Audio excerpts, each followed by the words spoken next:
Bien, chicos, yo me imagino que estuvieron repasando muchas cosas y probablemente no vieron el video introductorio de esto, así que decidí hacerlo rápido, resumido para hoy, lo que ayer grabé muy tarde. Incluso creo que estaba durmiendo y dije, puedo dormir.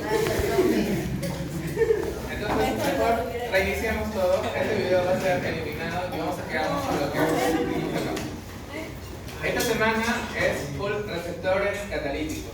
Bien, receptores catalíticos. Ya hemos matado canales iónicos, receptores acoplados a proteína G y genómica. Este capítulo es muy bonito. Va a ayudar a entender algunos otros procesos interesantes de la fisiología que van a ver más adelante. Es más sencillo que los speech.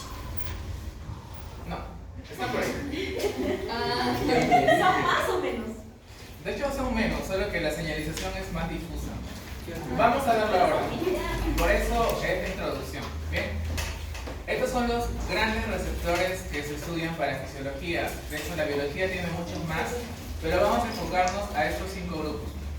Receptores con actividad guanilato ciclasa, receptores que le decimos serina treonina quinasa, receptores tirosin quinasa, asociados a receptor tirosin quinasa y tirosin fosfatasa. Ya 5 subtipos que vamos a ir desarrollando a lo largo de la clase. Bien, actividades, pues la mayoría de los receptores, al menos tirosin quinasa, son los que cobran mayor relevancia para procesos fisiológicos, tienen que ver con algunas funciones que son muy interesantes, sobre todo para la medicina. Por ejemplo, el crecimiento. Cuando tú llegas a los 10 años, 11 años y empieza un proceso de cambios hormonales, hormonas masculinas, testosterona, en mujeres también la testosterona, que les ayuda también a tener una frecuencia de crecimiento, la hormona de crecimiento neta, la insulina y demás, lo que hacen es permitir que tú te estires, aumentan la división celular y es debido justamente a receptores tirosin quinasa. La división celular también, la supervivencia celular también, lo que quiere decir de que procesos como el cáncer, ese tipo de receptores son muy importantes, porque son los que mantienen a las células de cáncer dividiéndose constantemente.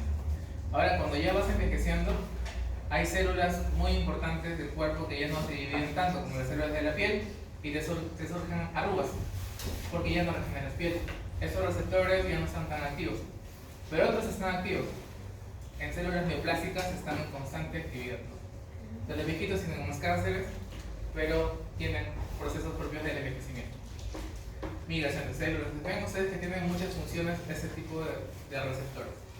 Este es un esquema muy básico de un receptor con actividad catalítica.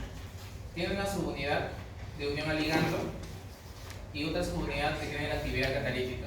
Y por lo regular tiene en su configuración un montón de aminoácidos que son tirosinas. Eso, gran parte de ellos se denominan con actividad tirosin quinasa. Ahora, suelen venir en pares, así que dos subunidades iguales se unen a un ligando, se unen y generan un fenómeno de señalización en la parte de aquí abajo. Algunos pasos fundamentales. La mayoría de estos receptores, como vienen en pares, un ligando se une a un receptor. Una vez que se une el ligando a los receptores, dos receptores iguales con su ligando se unen, o sea, se dimerizan. Se dimerizan, se transautofosforilan, entre ellos se fosforilan a nivel de tirosinas y eso genera activación de diferentes proteínas corriente abajo. Pero vamos a verlo aquí por esquema. Acá hay dos receptores con actividad catalítica que están ahí, no separados, están peleados. Viene un ligando y se une a cada receptor. Se une a cada receptor. Una vez que se une el ligando con su receptor, ¿qué pasa con ambos receptores? Se dimerizan, o sea, ya se amistan, no estaban peleados, ahora se amistan. Una vez que se amistan, se activan entre ellos. Pues entre ellos se transautofosforilan, ese es el fenómeno. Las tirosinas de aquí van a activar a unas enzimas que se llaman fosfotirosinas y van a fosforilar de manera cruzada, caso que todas estas tirosinas se fosforilan. Una vez que todas están fosforiladas o transautofosforiladas, van a activar a otras proteínas blanco para continuar la señalización. Entonces, los 4 pasos: ligando, receptor, dimerización, transautofosforilación y señalización corriente abajo. Bien, entonces vemos que hasta ahorita todo es sencillo. Estos son dos modelos para entender cómo es la interacción del ligando con el receptor con actividad catalítica. Tal vez no se ve bien por acá arriba, pero acá tenemos dos ligandos, ¿no? Que están separados, dos receptores separados y acá un ligando pero un ligando que se puede unir a los dos receptores al mismo tiempo. Y por acá tenemos un ligando que se une a un receptor y otro ligando que se une a otro receptor. Entonces hay estos dos modelos que se explican según la biología. Un ligando, uno solo, puede unir a dos receptores, o pueden haber dos ligandos y ambos se unen a los receptores para que se dimericen. ¿Ya? Cuando ya se dimerizan, pues ocurre el fenómeno de trans-autofosforilación y eso genera activación de otras proteínas corriente abajo. Bien, entonces hasta aquí todo bien, no hay confusiones. Entonces, ¿el proceso cómo era? Ligandos, receptores, ligando, receptor. Están peleados, viene un ligando para su receptor y otro ligando para su receptor y se amistan, se dimerizan. Después de la dimerización ocurre el fenómeno de trans-autofosforilación entre ellos, a nivel de las tirosinas que tienen en las subunidades citoplasmáticas, y eso genera activación para poder fosforilar y activar a otras proteínas corriente abajo. Ahora, aquí hay dos términos importantes en estas proteínas que están animadas. Dice proteína SH2 y proteína PTB. Esta proteína SH2, esto que se llama SH2 es una zona de dominios. ¿Ustedes recuerdan el término dominio en proteínas? Es una sección, ¿no? Una parte de la proteína que está conservada en toda una familia. ¿Ya? Y los SH2, el término o la sigla más extendida es lo que está acá abajo, domina de unión a proteínas con homología 2 del sarcoma de Roch, que así se llama. ¿Por qué le pusieron ese nombre? Porque se parecen a las proteínas que desarrollaban las gallinas cuando se infectaban con el virus del sarcoma de Roch, que así se denomina. Como se parece a esa proteína, le pusieron ese nombre. Ya saben cómo son los científicos con los nombres. Y las proteínas PTB son proteínas de unión a fosfotirosinas. ¿Qué quiere decir? Para que una proteína que va a seguir el proceso se una a esto, tiene que tener o un dominio SH2 o un dominio PTB. Dentro de toda esa estructura, una sección que sea SH2 o PTB. ¿Sí se entiende eso? Genial. Entonces, vamos a ver, bueno, acá la misma animación. Estas son algunas familias conocidas de dominios de interés para lo que estamos viendo. Y acá están los PTB, las proteínas de unión a fosfotirosinas, que tienen una secuencia de aminoácidos aleatorios y su tirosina fosforilada. De esa manera encuentran la unión de estos dominios a esta secuencia. Y por acá los SH2, que se unen a fosfotirosinas también, pero con otro tipo de secuencia. Ya chicos, un momento, me disculpan. Un momentito.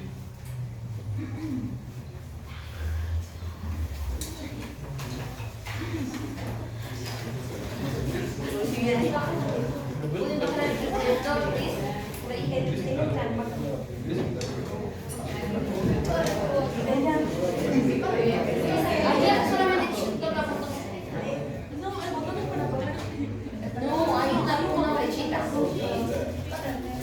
En la esquina de la pared hay una flechita para abajo. Toca la pared.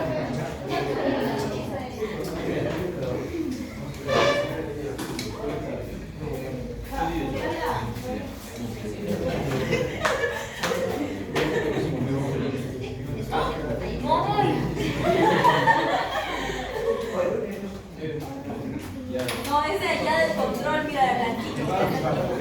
Pero eso no podemos sacar el brillo.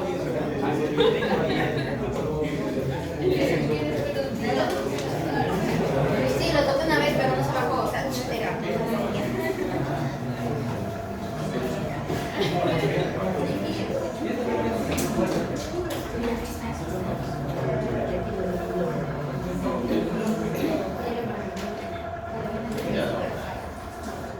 Bien chicos, entonces hasta aquí todo claro, ¿no? De manera directa, para que una proteína continúe el proceso, tiene que tener o este dominio o este dominio. Y cada dominio reconoce diferentes secuencias de proteínas fosforiladas. Nada más. Bien, ahora, siguiendo con el proceso, creo que están bien.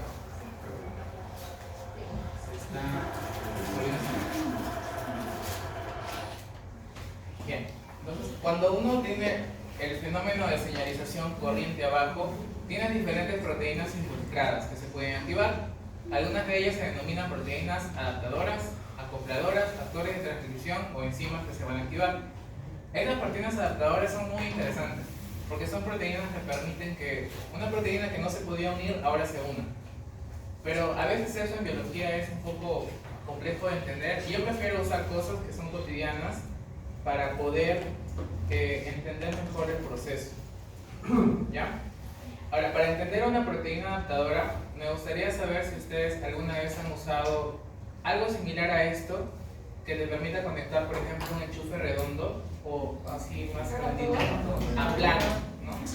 A eso le decimos un adaptador, literalmente. Estas proteínas adaptadoras son lo mismo. Lo mismo. La verdad que yo no conocía eso porque acá siempre todo lo que compraba tenía su enchufe plano y yo pensé que era algo muy universal hasta que en una beca que me gané para ir una semana a Chile a un congreso, a un evento de informática, en el hotel donde me dieron para el proceso de la beca, llevé mi laptop todo chévere y cuando quería conectar era enchufe redondo en Chile. En Chile todos son enchufes redondos y mis equipos eran enchufes planos. Entonces yo tenía un problema. No podía conectar mis equipos y terrible. Así que tuve que comprar un adaptador, ¿no? Literalmente. Estas proteínas son esos adaptadores. Permiten conectar una cosa con otra. Ahora, las proteínas acopladoras son diferentes. No sé si les ha pasado a ustedes.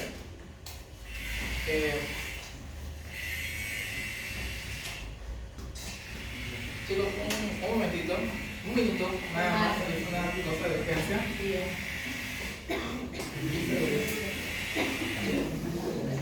Estoy concentrando. Chicos, un minuto. Estoy llegando a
después de clase nos vamos a tomar la foto, es para el tutor. Sería ahorita, pero creo que el doctor ya va. ¿Qué está en la foto también? ¿Qué está en la foto? Sí, sí. No, pues, pero ahorita vamos a al finalizar la clase. Antes que se vaya. Antes que no me digas. ¿Sí? También podría ser, pero no es de la promoción. Ahorita estamos ahorita. Ya, corran, Corre, no, vamos a interrumpir esa. Ajá, yo creo que después. Pero no se vayan también, pues, porque tienen que estar todos. Chicos, no se van a ir después de clase para tomar nuestra foto. Cierran la puerta, pues sí. Sí, no, no estamos todos. Ese sí va a ser.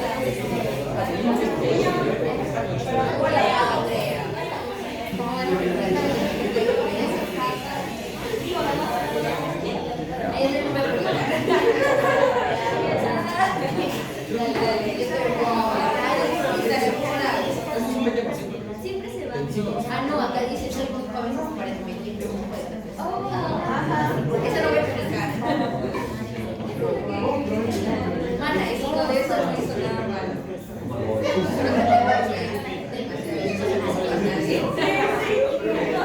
Señora, no me quieren,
Las proteínas de acoplamiento son proteínas que permiten que más señales puedan darse a partir de una sola activación.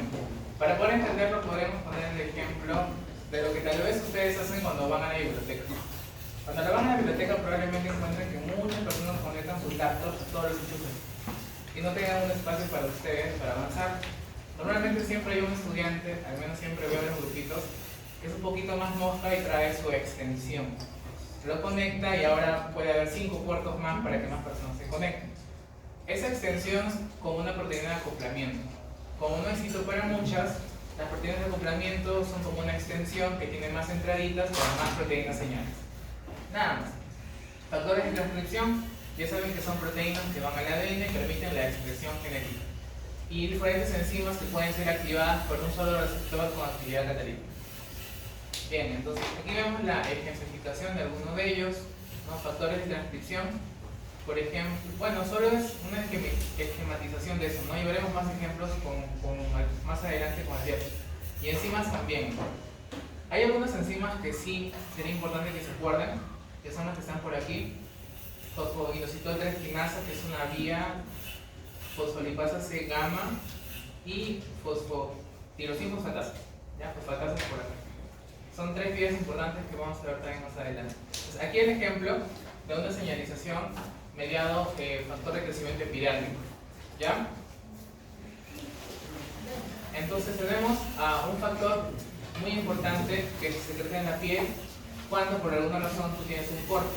Cuando tienes un corte ocurre un fenómeno completo de eventos para que puedas regenerar una herida. Uno de ellos es muy importante es tener esto, porque permite que la piel vaya desarrollándose capa a capa para que puedas regenerar esa zona que te has cortado. Y el receptor responsable es el receptor del factor de crecimiento epidérmico. Tiene señalización mediado JAK-STATs, o sea, son factores de transcripción que van a ir al núcleo y van a permitir el avance o detención de algún fenómeno, ¿no? Por acá dice parar el ciclo celular, apoptosis y demás, ¿no? Depende de la señalización que se dé. Aquí otro ejemplo con lo mismo, ¿no? Tenemos acá citoquinas, que son proteínas que ustedes van a ver cuando hagan inmunología, diferentes citoquinas con diferentes acciones, pero todas ellas tienen un receptor con actividad JAK-STAT, o sea que activan factores de transcripción que van al núcleo y eso permite la expresión de algunas proteínas que van a modular la actividad biológica. Entonces, como van viendo, en ese tipo de receptores ya la señalización es un poquito más difusa, dispersa, no vale la pena memorizar todos los pasos, solo ciertos eventos importantes para algunos procesos biológicos. Por ejemplo, este es el receptor de leptina, otro receptor con actividad catalítica. Ahora, leptina. Leptina y su receptor. Leptina es una sustancia responsable del control del hambre. Cuando tú tienes mucha hambre, la leptina no se secreta en buenas cantidades, ¿no? Para regular ese tema, ¿no? De que comas o no comas mucho. Cuando se activa se genera una señalización muy difusa. Por eso no vale la pena recordarlas todas, ¿no? Pero sepan ustedes que una de todas ellas es poder activar a la señalización P y teta. Igual vamos a ir desarrollando las señalizaciones más importantes. Al igual que esta, ¿no? La señalización interleuquina 6, que como fue mi tema de tesis, a mí me encantó mucho ver todo el proceso de señalización que tenía y me di cuenta que realmente no sabía nada y que el libro era muy, ¿cómo se diría? Muy reducido con la información que daba, ¿no? Pero en la realidad sí es muy difusa la información. Y por eso es que es una interleuquina muy, digamos, es de mucho interés porque tiene muchas actividades en muchas células, incluso donde no tiene receptores. Como en el músculo, donde no tiene receptores, pero hay un receptor soluble que se mete y ya le da una actividad biológica a ese músculo. Bien, entonces aquí, de manera resumida, las señalizaciones que queremos que se aprendan para receptores catalíticos de mayor interés. Por aquí, la señalización RAS-MAP quinasa, ese es uno. ¿Ya? Por otro lado, señalización fosfoinositol 3 quinasa, esa es otra.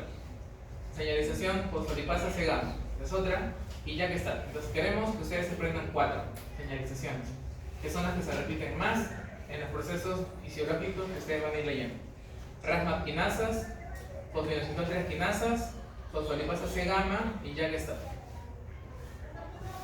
Bien, bueno, y eso una perspectiva de señalización a nivel celular, porque recuerden que todos los receptores están ahí en esa célula tan pequeña que regresa al microscopio. Bien, entonces eso fue la introducción a todo esto, y con eso lo demás va a tener un poquito más de sentido.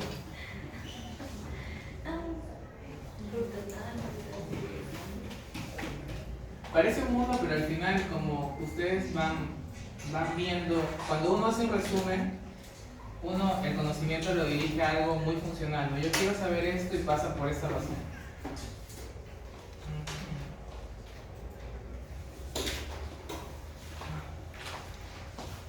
Bien, receptores catalíticos. Entonces vamos a ir viendo el primer tipo. El primer tipo de receptores, que son los receptores con actividad guanilato ciclasa, que es un grupo muy especial, sobre todo para los que son interesados en algo de cardiología. Bien, para este tipo de receptores tenemos que conocer bien el producto, que es los péptidos natriuréticos, que son parte de los ligandos que activan a ese tipo de receptores. Los péptidos natriuréticos son proteínas que han sido, digamos, de interés en estos últimos años para el control más fino de las personas que tienen problemas cardiovasculares. Sobre todo los que tienen el corazón muy grande, que se llama hipertrofia de corazón, que les genera algo que se llama la insuficiencia cardíaca. Hay muchas personas que tienen insuficiencia cardíaca porque han tenido hipertensión por muchos años. La hipertensión no duele, la hipertensión a veces ni siquiera te da dolor de cabeza, no sientes nada, pero tienes la presión alta y la puedes tener por muchos años. Y ya cuando te das cuenta es porque te empiezas a cansar más de lo normal, subes un piso y es como que ya no das. Entonces es terrible. Dices, ¿por qué me canso tanto? Vas al médico, doctor, me canso más de lo normal. Le hacen un ecocardiograma y dicen, oye, tu corazón está así. Tu corazón está así, debería ser así. Tienes un corazón hipertrofiado. Ustedes han visto el efecto que tiene ir al gimnasio, ¿no? Para los que van y consumir proteínas. Se hipertrofian los músculos. El corazón es igual. Si el corazón es sometido a mucha presión, ¿qué va a hacer?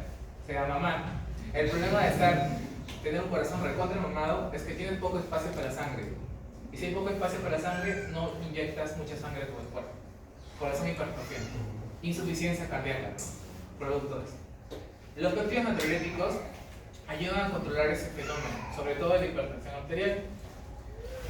Ya, tenemos el péptido natriurético tipo A. De hecho, acá se equivocaron, es el tipo B y el tipo C. ¿Ya? El tipo A, tipo B, tipo C. El tipo A fue descubierto en células del atrio. El atrio es el corazón, ¿no? De la sección arterial. Entonces, células del atrio, no péptido natriurético arterial. El péptido natriurético tipo B fue descubierto en células neuronales.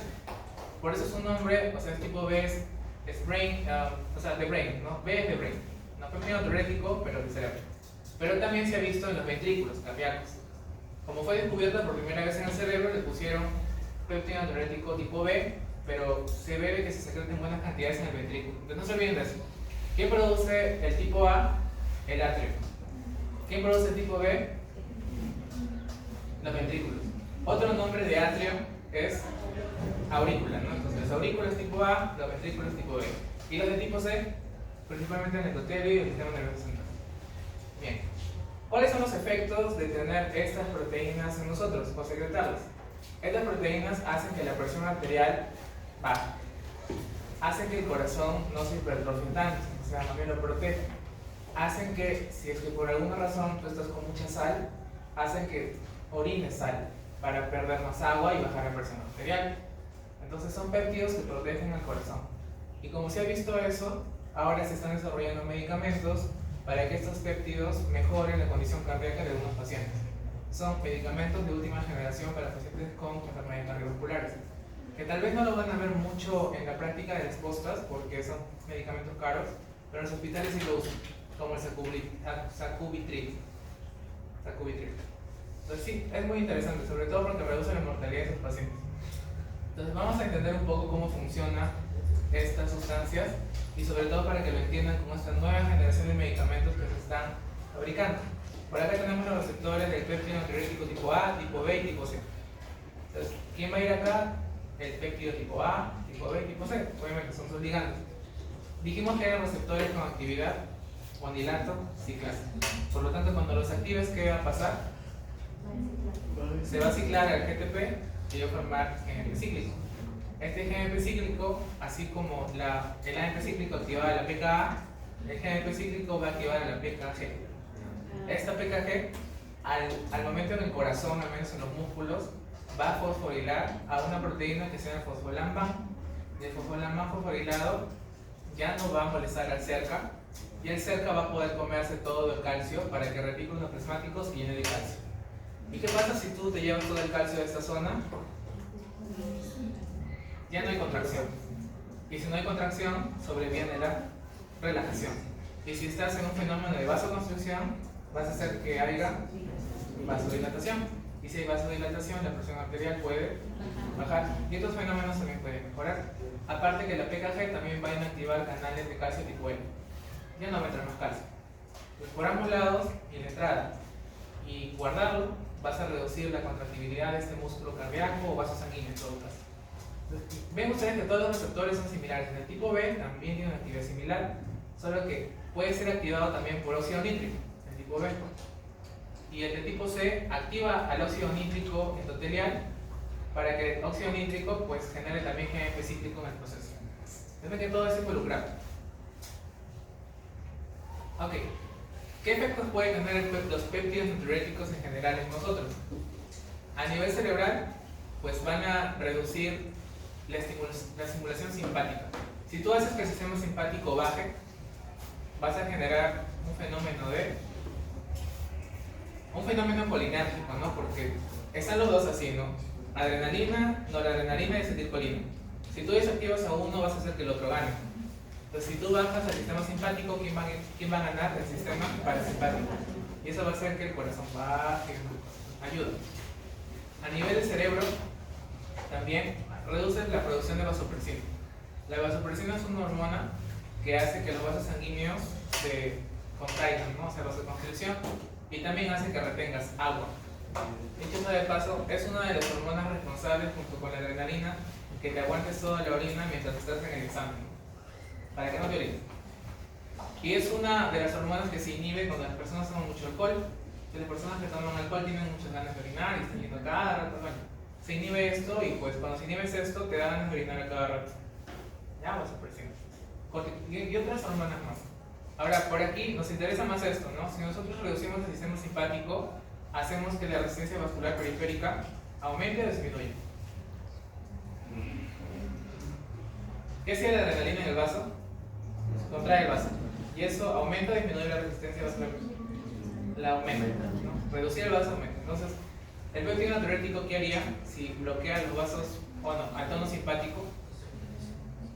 Reduce la resistencia vascular periférica, porque el vaso se va a estirar. Y eso reduce, por ende, la presión arterial. Ahora, tener esto, o sea, menos vasopresina, va a hacer que haya menos volumen sanguíneo, porque no lo vas a retener, también lo vas a eliminar. Y si hay menos volumen sanguíneo, va a haber menos un término que se llama la precarga. O sea, no vas a cargarle de sangre al corazón, porque no va a haber mucha agua disponible. Y si no hay mucha agua, cuando salga ya no va a haber mucha presión. Entonces, por aquí también vas a bajar la presión arterial, reduciendo la precarga. Y también el retorno venoso aumenta un poquito. Bien, y otros fenómenos más que son beneficiosos para el propio corazón, como disminuir la fibrosis, la hipertrofia y demás. O sea, puede proteger a un ser humano del fenómeno de tener presiones elevadas muy altas por año. Por todo lado es beneficioso. Por acá vemos un poco más de la actividad que tiene este receptor. Dijimos que el receptor tiene actividad guanilato ciclasa. Ahora, también es bueno recordar que existen también enzimas guanilato ciclasa solubles, no solo unidas a la membrana. Y estas enzimas guanilato ciclasa solubles son activadas por óxido nítrico. Bien, entonces por eso el óxido nítrico es interesante. Este óxido nítrico lo pueden producir las células endoteliales y migra al tejido muscular. Y en el tejido muscular pasa esto. Se activan y generan la producción de GNP cíclico que en bicíclico va a activar a la proteína quinasa G. La proteína quinasa C va a hacer que el calcio baje y por lo tanto al final va a producir una relajación de ese músculo liso o músculo cardíaco. Aquí un poquito más de lo mismo, solo que vamos a enfocarnos en la síntesis de óxido nítrico. El óxido nítrico es un derivado de aminoácidos, principalmente L-arginina. ¿Ya? Ahora, para activar a la sinteasa de óxido nítrico, o sea, la enzima que produce óxido nítrico, tú puedes mandarle estímulos, ¿no?, a la célula endotelial. Un estímulo, la acetilcolina. Se habrá preguntado si la acetilcolina hace vasodilatación o vasoconstricción en los vasos sanguíneos. La adrenalina, ¿qué hacía? Vasoconstricción. ¿Y la acetilcolina? ¿Por qué? Mira receptores muscarínicos, sobre todo el tipo M3, así, en los vasos. M1. Para producción de óxido nítrico. Ajá, en la célula endotelial. Acá tienes tu receptor muscarínico. Ese receptor muscarínico va a terminar activando un fenómeno de calcio, ¿no? Porque proteína GQ, ¿no? Proteína GQ. Ahora, ese calcio se va a unir a carmodulanas y las carmodulanas van a activar a una sinteasa de óxido nítrico endotelial, o sea, del endotelio. Eso va a hacer que la L-arginina se transforme en citrulina, pero en el proceso libera no, o sea, óxido nítrico. Y ese óxido nítrico va a migrar a la célula muscular y va a hacer todo el fenómeno que hemos visto, activar la guanidinosa endotelial soluble y va a formar GNP cíclico, PKG y todo lo que hemos visto. Y relajación del músculo liso. Tal vez ahora ya se complementa un poco mejor lo que habíamos visto de las señales previas, ¿no? Y hay otros estímulos que también pueden estimular esto, ¿no? Por ejemplo, el G3, o sea, que es efecto de cizalla. Cuando uno se golpea, se genera vasodilatación, y esta zona se te hincha. Como te golpeas, se te hincha porque hay una vasodilatación y hay más sangre corriendo en esta zona. Efecto de cizalla. O bretinismo, que son otro tipo de péptidos que también tienen sus receptores de señalización. Pero no lo vamos a ver en este curso. Bien, recordando entonces otra vez la clasificación y ya estamos matando a la primera. ¿Ya? Vamos a ir viendo brevemente las posteriores. Vamos con los receptores serina, treonina, quinasa. Estos son un poco más sencillos. Y me gustaría que lo enfoquen a un fenómeno, a ese ligando, al factor de crecimiento transformante tipo beta, ¿ya? O TGF tipo beta. ¿Por qué? Porque se ha visto en la mayoría de casos que este es como el malo de la película. Porque genera remodelación y fibrosis en muchos casos. ¿Han escuchado el término fibrosis alguna vez? ¿Qué es la fibrosis? Para los que sí no han escuchado antes. Convertir un tejido a tejido fibrótico. ¿Qué es el tejido fibrótico? El tejido fibrótico es un tejido que es elástico, así como el de los tendones, como de las articulaciones. Ese es el tejido fibrótico. ¿Ya? Ahora, resulta que cuando por alguna razón te da un infarto, a veces estás en el resuscito y te da un infarto. El fenómeno del infarto es un evento traumático del corazón tremendo y una parte del corazón se puede morir, el músculo. Y el problema es que los músculos no se dividen. Entonces ese músculo se pudrió y literalmente se murió. ¿Qué hace el cuerpo para reparar eso? De hecho, no lo vas a recuperar. Esa zona que conducía a la contracción ya no va a conducir nada porque se murió. Entonces, como es una herida, literalmente es como una herida, pero un infarto es tener una herida, el cuerpo lo repara cicatrizando. Y lo cicatriza con tejido fibrótico a través de este fenómeno. Ahora, ¿ustedes creen que ese tejido elástico fibrótico conduce hacia la evolución cardíaca va a ser igual? No, todo cambia. Por eso el electrocardiograma cambia totalmente cuando hay un infarto. De hecho, tú puedes ver cicatrices de infarto en personas por la convulsión cardíaca que tienen. Algo que se denomina las ondas Kepler, que son muy interesantes. Ahora podemos graficar un poquito. El electrocardiograma de una persona normal es más o menos así. ¿Ya? Onda P, el QRS, QRS y la onda P. Entonces, acá hay una onda Q muy chiquitita. Pero cuando alguien tiene un infarto, por alguna razón se queda esto así. Una onda Q muy prominente. Y tú incluso puedes saber en el electrocardiograma, que es un examen tan barato, tú puedes saber en qué parte. Oye, Esta cicatriz está tal vez en la base del corazón, está en la parte lateral, está en el atrio, está arriba en el septum. Se puede ver porque hay muchas derivaciones donde sacas esto. ¿Y por qué pasa esto? Y es porque esa parte que era músculo y conducía muy bien la electricidad, ahora está reemplazada por un tejido fibrótico que ya no lo conduce. Entonces la onda eléctrica es diferente al momento de registro. Entonces tú puedes ver marcas de cicatrices en tus pacientes. Incluso si no han tenido un infarto arreglado, ¿no? Así como que un infarto que se cayó y le tuvieron que hacer RCP y demás. ¿Han escuchado ustedes del síndrome de Takotsubo alguna vez? ¿O hemos hablado con ustedes de eso alguna vez? El síndrome de Takotsubo también se le conoce como el síndrome del corazón roto. ¿Ya?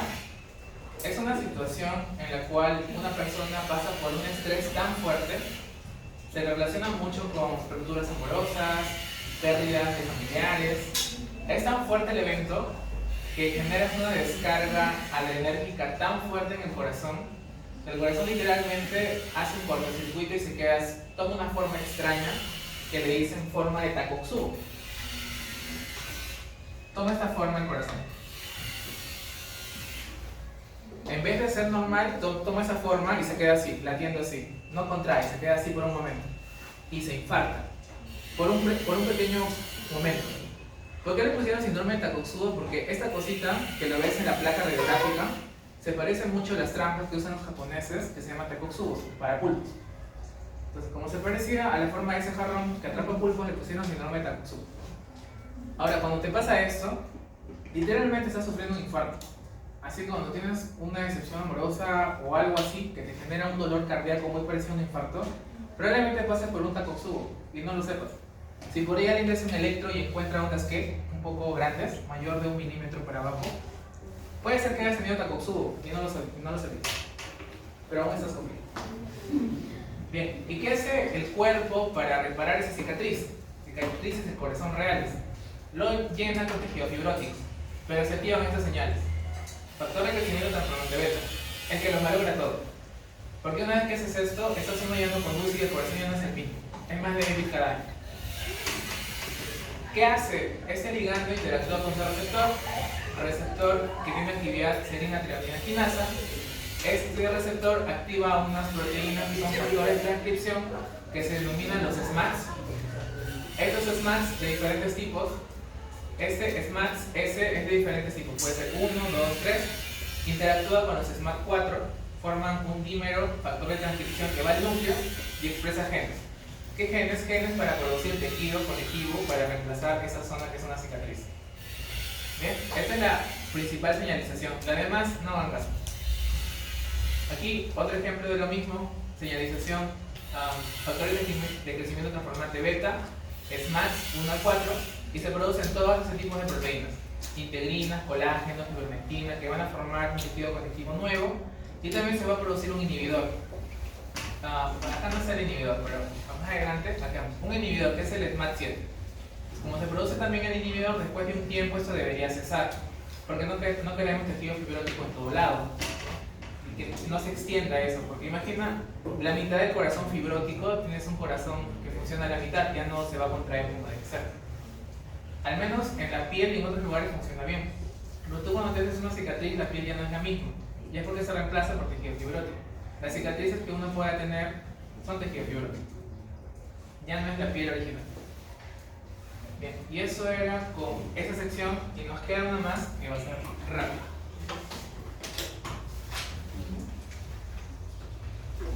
Hasta ahorita todo está comprensible, entendible.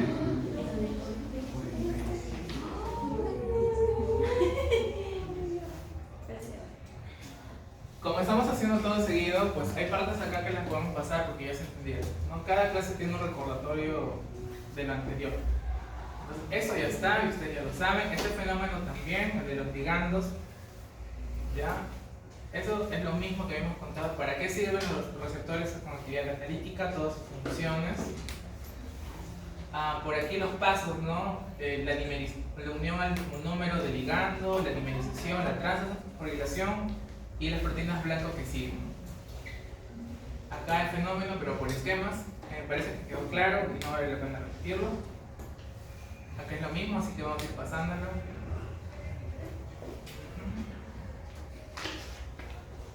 También si lo vimos, ya, de aquí empiezo.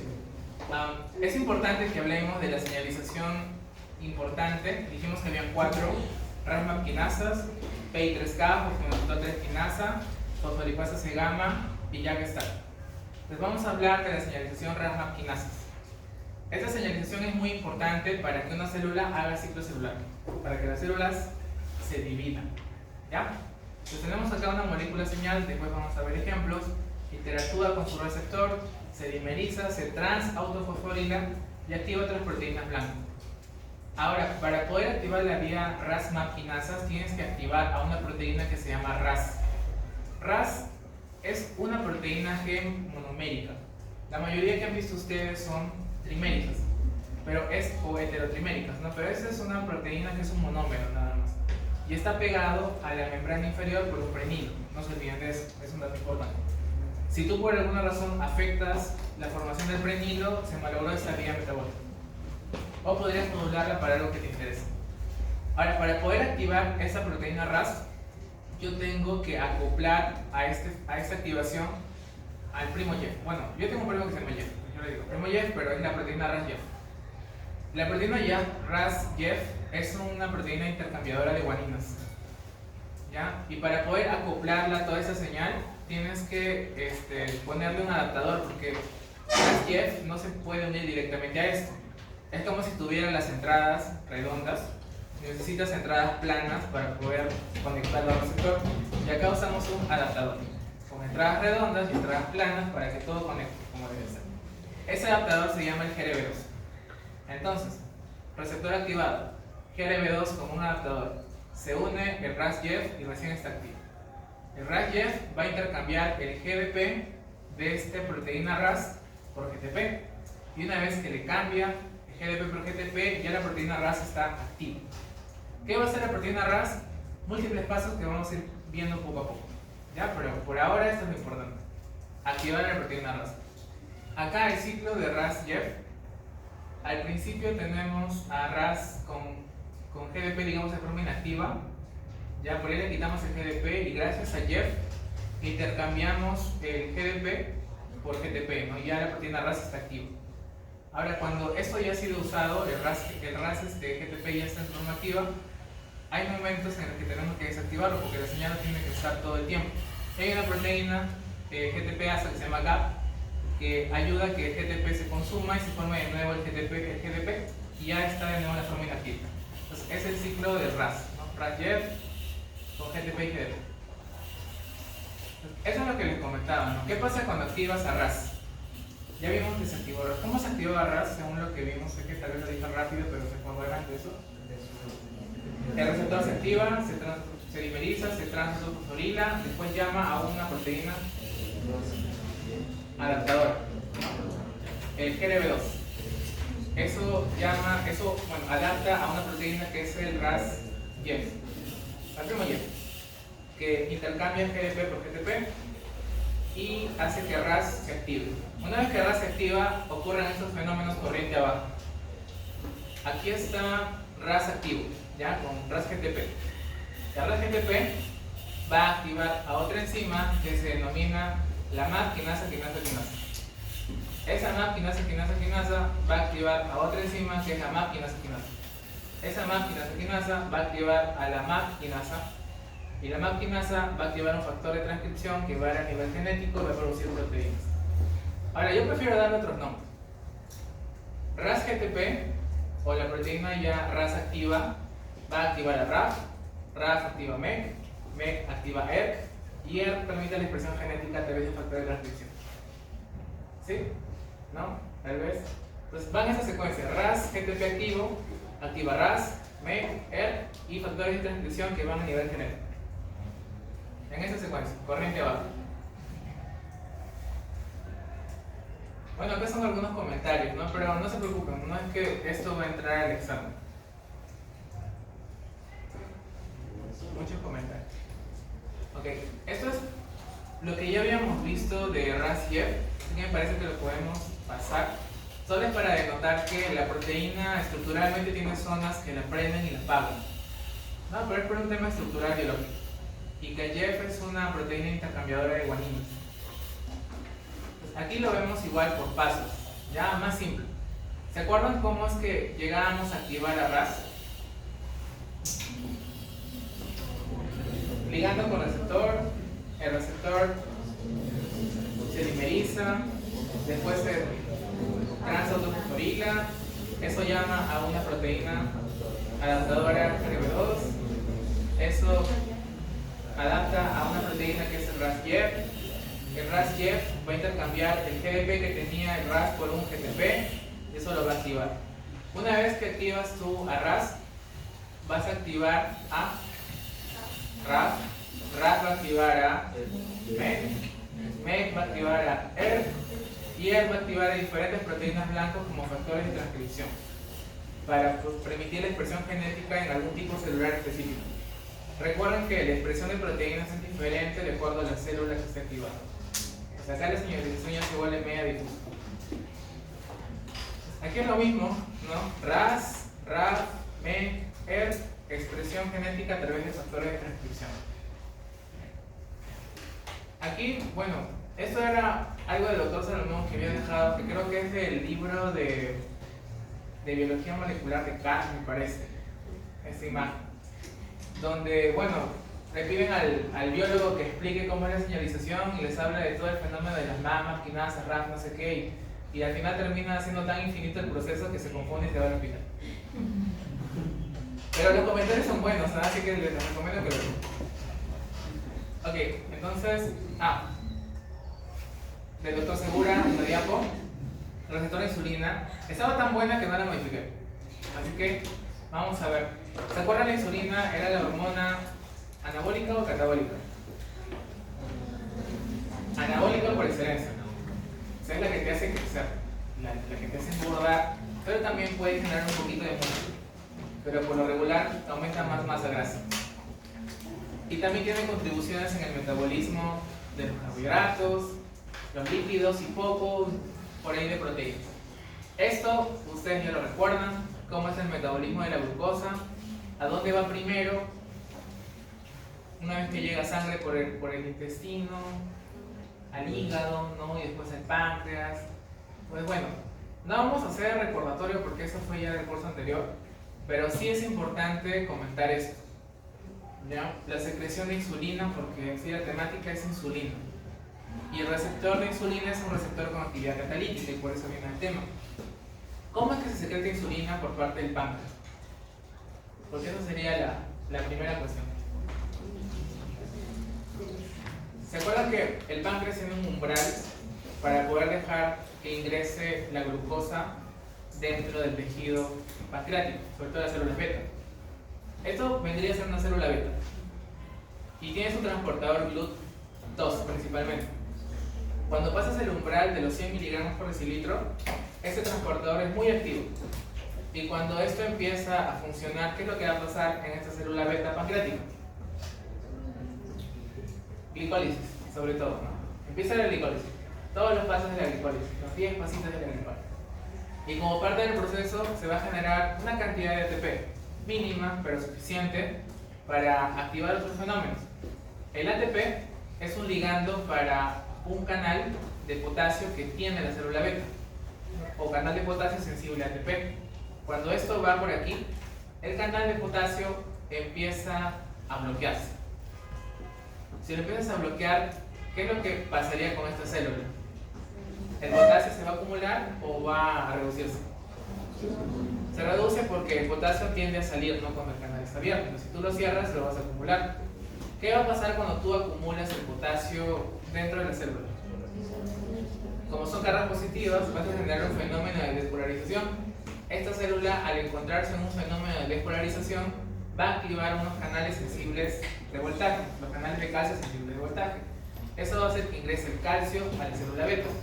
Este calcio, cuando ingrese, va a encontrarse con los diferentes componentes del esqueleto y va a hacer que se movilicen unas vesículas que están por ahí. Unas vesículas que contienen todas las proteínas que ya hemos comentado antes, el transporte de vesículas. Va a hacer que las vesículas sean secretadas, ¿no? Su contenido. Y resulta que estas vesículas de acá, que son vesículas muy densas y grandes, contienen la insulina. La insulina, que es una proteína. La llevan por aquí y es secretada. Y ya. Entonces recordamos cómo es la secreción de insulina. Por fenómenos a lo que ya hemos revisado antes en metabolismo. La insulina es secretada. ¿Y la insulina qué hace como hormona? Con la glucosa, ¿no? Eso es lo principal. Hace que la glucosa se reduzca porque hace que se expresen o salgan los canales o transportadores LUT4, ¿no? Bien. Bueno, eso no va al caso, pero la insulina es anabólica. Este comentario, lo demás, recuerden que es una proteína porque tiene exactamente 51 aminoácidos. A las justas es una proteína y es secretada por las células beta que están en el páncreas, ¿no? Un grupo especial de células. La insulina originalmente en la vesícula está de esta manera. Esta es la preproinsulina, se denomina preproinsulina. ¿Por qué? Porque tiene todas sus partes completas: la cadena A, la cadena B, el péptido C y el péptido señal. Completo es la preproinsulina. Si yo le corto alguna sección, voy a ir formando las estructuras maduras de la insulina. Acá está la preproinsulina, que tiene todo: péptido señal, cadena A, cadena B y péptido C. Yo corto el péptido señal y me quedo con la proinsulina. La proinsulina tiene cadena A, cadena B y péptido C. Yo saco el péptido C y me quedo solo con la cadena A y la cadena B. Y esto es la insulina, la cadena A y B, unidas por puentes de sulfuro. Unos cuantos, ¿no?, que están por acá. Ahora, clínicamente usamos esto de acá como un marcador para saber si los pacientes producen insulina por su cuenta. Porque tú, cuando usas en los pacientes con diabetes insulina y les quieres medir la insulina a ellos, no sabes si la insulina es de ellos o la que le pusiste, porque se miden igual. La única manera de saber si el paciente realmente produce insulina cuando le estás dando terapia con insulina es medir el péptido C, porque en la vesícula salen ambos juntos, ¿no?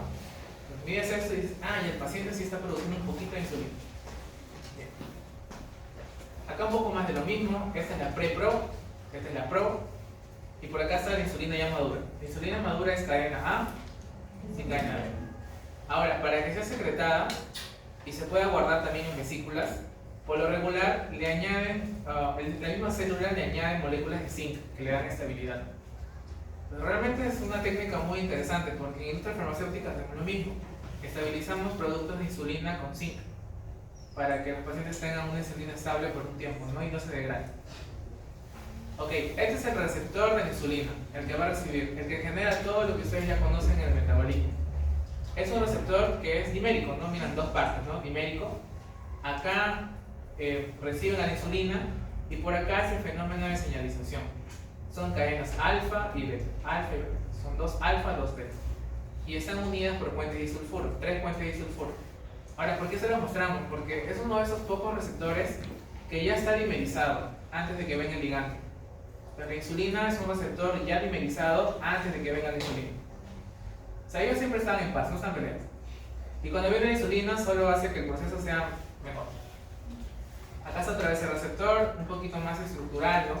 Y en la subunidad beta se encuentran todas las regiones de tirosina que van a ser objeto del fenómeno de fosforilación para activar proteínas corriente abajo. Y acá las secuencias que son de unión a insulina. Bien, entonces, receptor ya dimerizado, puente de disulfuro, subunidad alfa, subunidad beta. ¿Viene la insulina en la fiesta? Y lo único que hace es estimular el fenómeno de trans-autofosforilación. Y eso activa a las demás proteínas corriente abajo. Aquí otra vez, el receptor de insulina, su ligando de insulina, trans-autofosforilación, y se va a unir a la fiesta otras proteínas. Esta proteína que tiene dominio PTB. ¿Se acuerdan que es una proteína con dominio PTB? Que tiene una sección que tiene afinidad por tirosina. Ahora, ¿esta proteína qué les parece? ¿Un adaptador o un acoplador?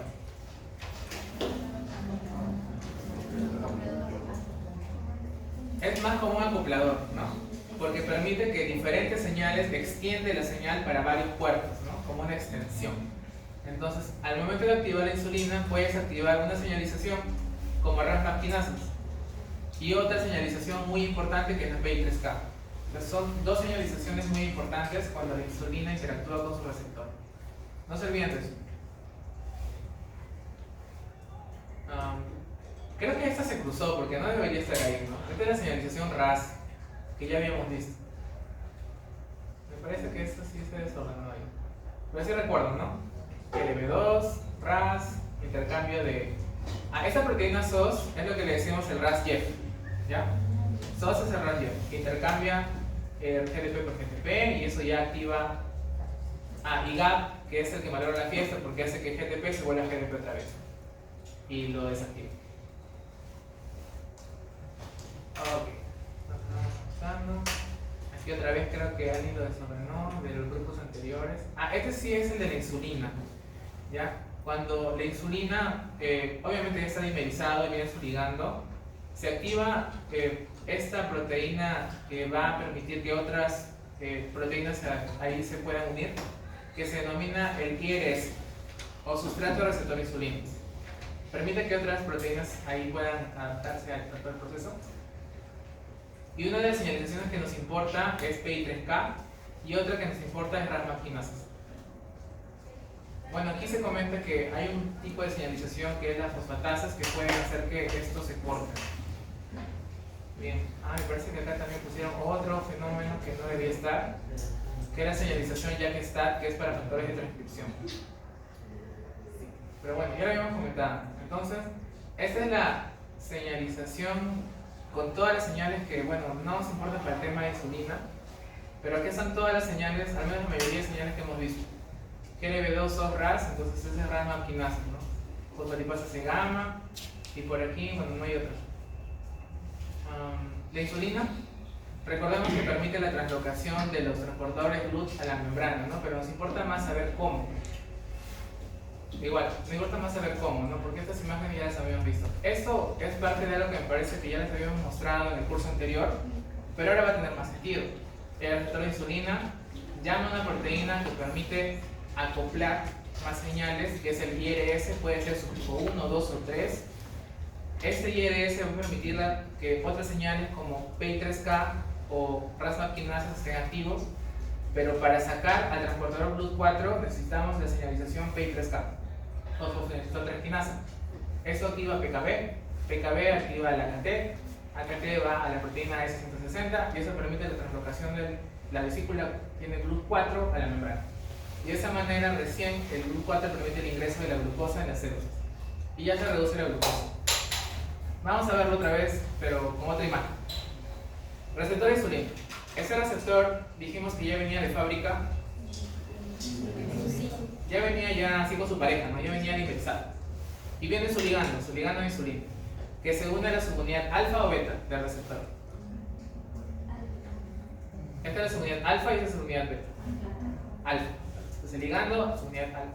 ¿Cuántos puentes de hidrógeno, puentes de sulfuro tiene este receptor? 4.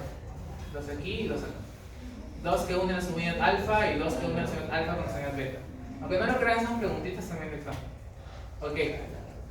Una vez que la insulina interactúa con su receptor, ¿qué es lo que pasa? Hay el fenómeno de transautofosforilación. Bien. Una vez que se transautofosforila, todo es un trabalengua, ¿qué proteínas son llamadas? La principal. El IRS, subtipo 1, 2 o incluso 3 en algunas bibliografías, que también es una proteína de qué tipo, adaptadora o acopladora. Acopladora, ¿no? Permite la señal de otras proteínas más. Ok, para el tema de translocar GLUT4, ¿qué señalización es la que nos importa? PI3K o fosfolipasa 3 quinasa. Pero si tú quieres que la insulina haga aumento de masa y crecimiento, porque gracias a la insulina también creces cuando eres adolescente. Dicho sea de paso, te pones a pensar, ¿los gorditos son chiquitos? ¿O son los que son gorditos de adolescentes y son gorditos hasta más o menos adultos, jóvenes? ¿No son como ositos grandes? Bastante insulina, por un buen tiempo. Insulina, ¿no? Insulina y péptido similar a hormona de crecimiento, ¿no? Que van de la mano. Entonces ahí. Aquí esto es una señalización que es RAS quinasas. Esta señalización permite que tú ganes más crecimiento, división celular. Entonces, este es uno de los tipos de señalización que tiene la insulina, RAS quinasas. Por acá tenemos la que nos ayuda a translocar GLUT4, pero también permite la síntesis anabólica de algunos productos. Esto de aquí, P85 y P110, no se lo aprendan, díganle IRS también, o sea, el sustrato receptor de insulina. Eso va a activar a la vía del PI3K activo, eso va a activar a AKT-PKB, y eso va a activar a otras líneas y desactivar otras. Por ejemplo, mTOR es una vía que van a aprender más en las últimas semanas, la siguiente semana me parece, que es importante para la masa muscular.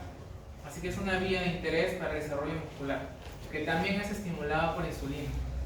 Solo que cuando por ahí en el sustrato que tú le metes es diferente, se come más arroz chaufa y no tanta proteína, esa insulina va a ser más grasa en vez de proteína o en vez de músculos. Depende mucho de qué sustrato le des al proceso. Bien, y esta es la señalización para sacar el GLUT4, ¿no? Transaminofosforilado, el IRS que comentamos, el PI3K activo, activa AKT-PKB, AKT, eso activa la proteína AS160. Acá hay otro proceso, pero ya eso no se lo aprendan, eso es propio del proceso del artículo, y eso permite la translocación de la vesícula de GLUT4 a la membrana y ya puede entrar la glucosa. Todo esto para que baje la glucosa cada vez que comas. Bien, entonces ya hemos matado prácticamente hasta aquí los receptores. Los de acá son muy sencillos. De hecho, el de aquí ya lo hemos visto con otros ejemplos. La señalización mediado por JAKs. El ligando pueden ser las interleuquinas como el de IL-6 que les había comentado más temprano en las clases. Interactúa con los receptores. Ahora, algo muy importante es que esos receptores no tienen actividad propia, requieren la ayuda de otra proteína. En la imagen no se va a apreciar muy bien, así que creo que lo puedo dibujar. De ese sí no me olvido para nada, porque como fue mi tesis y el jurado de la tesis era muy criticona, yo tuve que tratar de aprenderme todo hijo. Genial, muchas gracias. De hecho, yo recuerdo que cuando sucedió mi primera tesis, porque a la fecha llevo sosteniendo 3 tesis, en la primera tesis pues uno tiene miedo, ¿no? Porque no sabe cómo es. Yo tenía 3 jurados. De los 3 jurados, 2 yo los conocía porque fueron mis profesores por mucho tiempo. Pero uno de ellos nunca fue mi profe, pero siempre había escuchado de él. El legendario Dr. Bernal. Y decía, ¿y por qué legendario? Porque todo el mundo decía, yo después lo googleé y sí era cierto, que él hizo todo su posgrado hasta PhD en Harvard, en la unidad de biología molecular. Y él fundó un departamento de investigación genética agrícola en Arequipa. No me acuerdo cómo se llama, ese laboratorio que él tiene, ¿no? Pero él es graduado de Harvard. Y él enseñaba en la carrera de biotecnología, pero fue muy jurado, porque era un tema que también le competía a él y le llamó la atención. Ya fue el más criticón de todos. Pero cada cosita me preguntaba, ¿y esa ideología por qué? ¿Por qué eso? ¿Por qué el otro? ¿Qué es señalización? Incluso nos hizo preguntas en inglés, porque dijo, como ustedes fueron a Boston a hacer ese trabajo, ¿por qué hicieron eso? ¿Por qué hicieron el otro? Al final nos dijo, para mí no deberían, o sea, mi opinión es que deberían hacer 4 tesis, según su veredicto.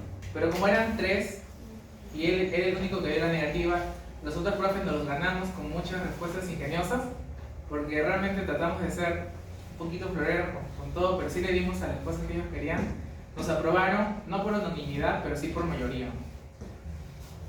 Pero puede pasar. Y acá en UPU son 2 jurados. 2 jurados. Y por lo regular son buena gente, y son la mayoría de sus profesores. Es raro que alguien jale, sería muy extraño, porque pasan cada paso en el Patmos, pero siempre es bueno hacer un buen trabajo, ¿no? Entonces, ¿cómo fue el proceso de señalización de Jack Stans? Y lo vamos a poner con el ejemplo de las interleuquinas. ¿Ya? Vamos a poner que esto es el receptor de interleuquina, de interleuquina 6. La que yo me acuerdo, la que más me gusta. Y acá está el ligando de interleuquina 6, ¿no? La famosa y bonita interleuquina 6. Ese ligando realmente es un papanatos porque no hace nada. Solo se une al ligando. Ese receptor no hace nada, se une solo al ligando. Para que realmente pueda hacer algo, el receptor de interleuquina 6 tiene que llamar a su amiga que se chambea. Entonces le dice, ven para acá, GP130. Tú que se chambeas, por favor ayúdame. Entonces se unen y recién este tiene una fosforilación. Pero la mayoría de estos receptores no trabajan solos, así que por acá hay otro interleuquino 6 que se une con su receptor, pero el receptor es un papanato y no puede hacer nada solo, entonces llama a su amiga GP130 que tiene la actividad biológica. Entonces son receptores que no tienen actividad catalítica intrínseca, necesitan ayuda de alguien más. Entonces, una vez que pasa esto, recién se pueden dimerizar y se autofosforilan incluso, ¿no? O sea, se fosforilan más.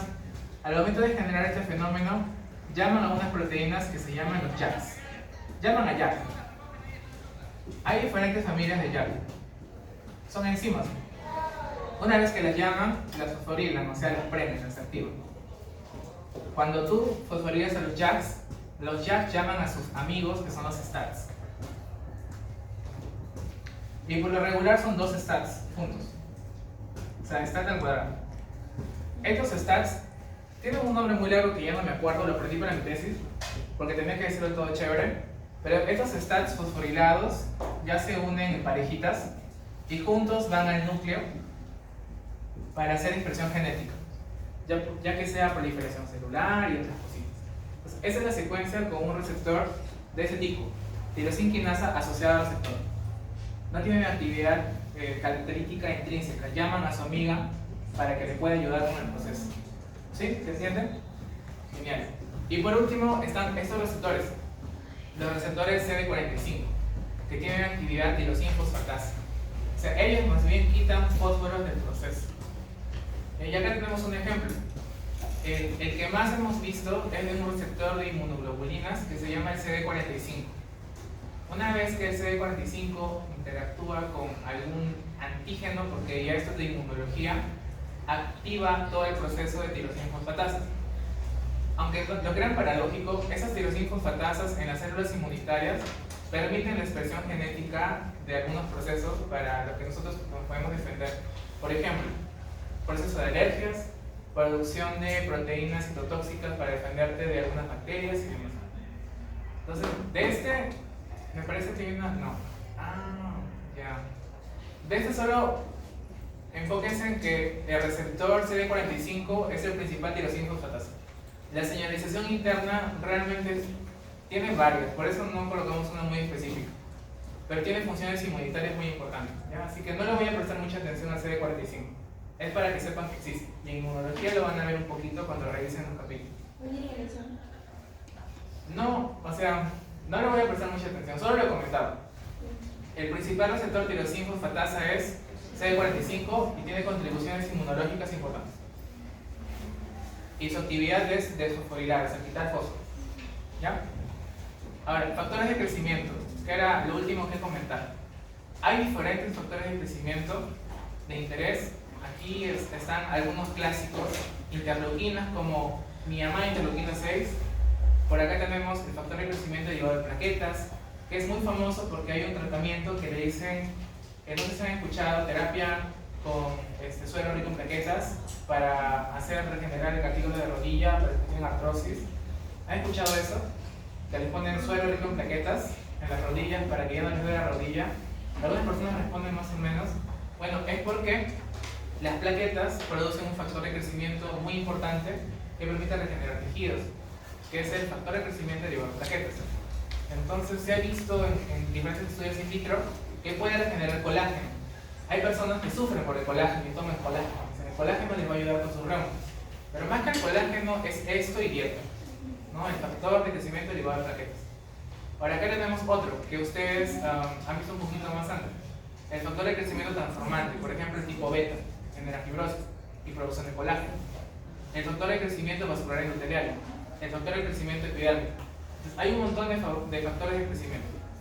Entonces vamos a enfocarnos en estos porque lo van a ver mucho en los libros de fisiología, bastante. Factor de crecimiento epidérmico, sobre todo aquí, acuérdense de estas siglas. Cuando más adelante lean sus papers en medicina o algo, van a encontrarse con alguno de ellos y es bueno acordarse de las siglas. Por experiencia, ¿no? Porque dices, oye, el EGF que era, el FGF que era. Acá están las siglas para que se las puedan aprender. Y un poquito de su señalización. Entonces, como ya hemos aprendido un poco de todo, ¿cómo es la señalización del factor de crecimiento epidérmico? receptor catalítico y qué actividades tiene, qué vías metabólicas activa, bueno, qué vías de señalización, perdón, JAK-STAT, que son factores de transcripción, PI3K, AKT, PKB, o sea, tiene que ver también con la proliferación celular, un poco como la parte metabólica. Por aquí, RAS-MAP quinasa, que también es para proliferación celular. El factor de crecimiento epidérmico regenera piel a través de diferentes vías. Por acá tenemos el IGF. El IGF es el factor de crecimiento similar a insulina. Es un péptido que se secreta junto con insulina y hormona de crecimiento para que en el momento adecuado tú puedas estirarte y crecer. Sobre todo los varones. ¿Ya? Y su vía de señalización es como vemos aquí. ¿Qué vía de señalización tienen para que crezcas? RAS-MAP quinasas. Porque para crecer necesitas dos cosas. Las células tienen que dividirse y tienen que agrandarse un poquito, es hacer hipertrofia. Y esto asegura que se dividan más, o sea que proliferen. Y esta vía hace que ganen más nutrientes, más péptidos, más proteínas, más tejido. Por acá hay otras vías de factores de crecimiento y el factor de crecimiento transformante beta, que muchos lo consideran como malo, ¿no? Y habíamos visto que está mediado por señalización SMATs, ¿no? Los SMATs que van hasta el núcleo y generan proliferación de colágeno, ¿no? Y fibrosis. Bien, una aplicación para ramas actuales que si lo googlean incluso en las herramientas de chat con IA, lo consideran como especialidades a futuro. Medicina regenerativa no es una especialidad reglada, pero hay personas que se dedican a eso y pues es muy demandante porque al final queremos reparar las cosas que están mal, sobre todo en los viejitos. Medicina regenerativa. Yo encontré un paper muy interesante con enfoque en odontología con esto de los factores de crecimiento. Entonces se estuvo probando un nuevo material, acá dicen este andamio de un biomaterial, para regenerar hueso en personas que habían perdido una zona de hueso de la mandíbula. Imagínate, ¿no? Sin ese soporte los dientes se pueden caer, ¿no? No te los pueden poner y es muy complejo, ¿no? Entonces, al ponerle este biopolímero, estimulaban a que los vasos sanguíneos secretaran factores de crecimiento, diferentes factores de crecimiento, y vieron después de un tiempo en los ratoncitos que les crecía todo el huesito como para implantar un hueso, un diente, para regenerar esa zona de odontología. Entonces sí, es de mucho interés la medicina regenerativa, tiene que ver mucho con los factores de crecimiento. Y eso era todo, chicos. Muchas gracias por su atención.